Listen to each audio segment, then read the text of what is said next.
versus Film. Hi, I'm Graham. Welcome back to Man vs Film. This is going to be the top 10 worst movies that I saw in 2015. 2015 was a great year for movies, but it also had some of the worst movies I have ever seen in my entire life, and it was easy enough to come with a top 10. I didn't get to see everything that came out in the cinema this year. It's very hard to do that, so I didn't see things that I knew I wasn't going to like straight away. I saw things that I thought there may be a chance, or there was something that attracted me to that movie in some way, shape or form. Number 10 on my list was The Maze Runner: The Scotch Trials. Now, I know what you're thinking, a lot of people liked it, and that's fair enough. But after the first one, which was fantastic, I found this to be a real letdown for me. It didn't hold up to the original, it didn't push the story forward in any way, shape or form. In fact, it took a step back for me. I will still go and see the third one, but this one was a bit of a downer for me. And it's a shame, because I did think technically it was a good movie, technically it was well made, and the acting was okay. It was the story that let it down for me. I've heard of people who read the book that loved it. For me, it wasn't that great. Number 9 was Tom Hardy's Legend, a movie that I just didn't particularly like. I didn't think it told an exciting tale of the Krays, or an interesting part of their life. Some people liked it again, some people didn't. I was one that just really didn't. I thought the performances were okay, I thought the story was a bit trite and not that spectacular. Ultimately, it was boring more than anything. Number 8 on my list was Magic Mike XXL. I know what you're thinking, Magic Mike. I saw the first one because I'm a Steven Soderbergh fan, and I thought the first one was a hilarious comedy. And I was looking forward to this one because it seemed to edge more towards the comedic aspect of it, and it still had Soderbergh as a cinematographer. But my god, this movie had no story whatsoever. It's basically just these male strippers travelling across America, going to a stripper convention or something like that. It just wasn't that interesting. It didn't explore the characters like the first one did. They were all caricatures.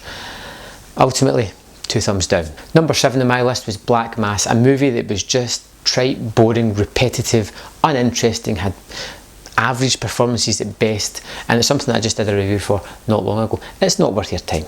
Number 6 on my list was the woeful, absolutely terrible remake Poltergeist. Why remake it? I understand that they've got a viable property that they can make money off of, but this was just rubbish.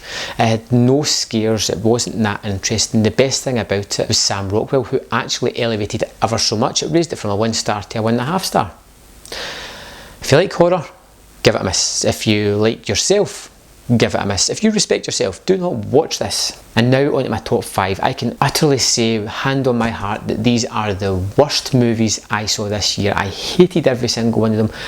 I won't be watching any of them ever again. They were that bad. In fact, I wish I could go to the filmmakers and get the time back that I wasted watching this rubbish. Number 5 was Unfinished Business, a Vince Vaughn comedy that just wasn't funny. It had no jokes, it had no story, it just failed miserably. Number 4 on my list was Keanu Reeves' Knock Knock, made by Eli Roth. I was really interested to see this. I'm a huge fan of Eli Roth. I wanted to see what he was going to do with an A-list star, and he pretty much crapped the bed. This thing was abysmal from start to finish. Well, that's not completely true. The first 10-15 minutes were actually pretty good.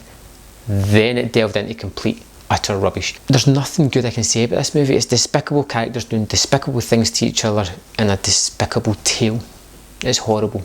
Miss at all costs. Number 3 was the British movie Amar, Akbar and Tony, a movie that couldn't make up its mind what it wanted to be. Did it want to be a comedy, a drama? Did it want to be a thriller? It wasn't sure. It tried to squeeze too much story elements into the one story and completely just messed the full thing up. It's something I don't want to see again. I'm never going to think about it again. In fact, I'm going to try and get hypnosis to make sure that I have no memory of seeing this thing ever in my life. To number 2, which was Sean Penn's The Gunman, directed by Pierre Morel, the guy that directed Taken, written by Sean Penn, produced by Sean Penn.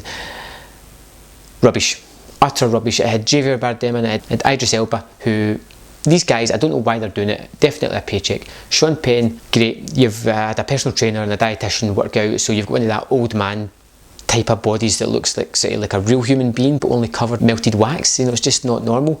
But he keeps whipping his shirt off anyway. The story seems to jump about without actually any plot going on. People just seem to bump into him and then just explode with exposition before exploding in a hail of bullets. And even the action wasn't that interesting.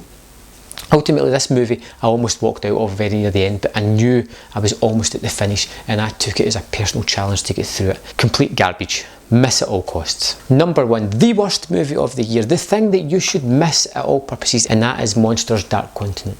I'm a huge fan of Gareth Evans' Monsters. I thought it was a great tale and I thought Scoot McNairy was fantastic in it. And I was looking forward to going back to that world, and I was hoping they were going to explore the Forbidden Zone a bit more. But no, whoever took this decided to change it into a war movie, and not even a very good one. It was sort of like a PTSD during a war crisis, and this thing should have had more monsters in it. There are monsters in it, but they're in the background of scenes. It's got characters that you don't really get attached to because they're all archetypes that have no emotions. They're just cardboard cutouts of people. This thing was abysmal. The writing's atrocious, the direction was atrocious, the colour palette was monotonous, and I really struggled to sit through this. Monsters Dark Continent is the worst thing I saw this year, easily. It's something that I pity anybody even considering watching. It's just one of the worst movies I've ever seen.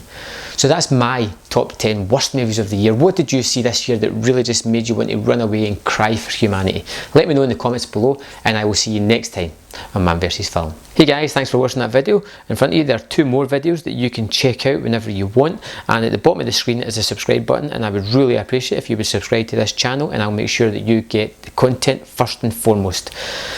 And if you did enjoy this movie, hit the like button. It really just boosts my confidence, and I will see you next time on Man vs Film.